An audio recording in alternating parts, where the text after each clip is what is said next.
ikastola niretzat herritik eta herriarendako sortutako hezkuntza eredu propioa da. Euskal Herria bere osotasunean hartzen duen hezkuntza komunitate bakarra.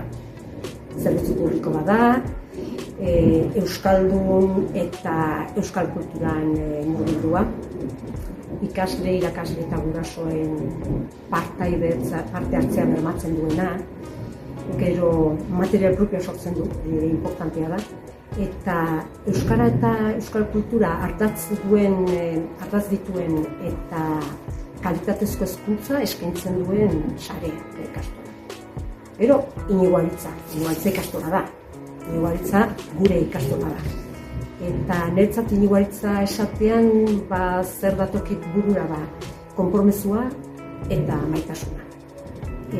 Ikasleenganako, euskararekiko eta euskal kulturarekiko maitasuna eta konpromezua. Bestalde niretzat da berotasuna, hurbiltasuna, elkarlana, auzolana. Eta gure ikastolak ikaslearen ongizatea eta garapena ahalbideratzen duen zerbait da. Gure ezin dugu ahaztu, gure aurrekoek ikasle, guraso eta irakasleek egindako lanari esker, gaur egun Inigo Aritza euskal komunitateko zutabe importante bat dela.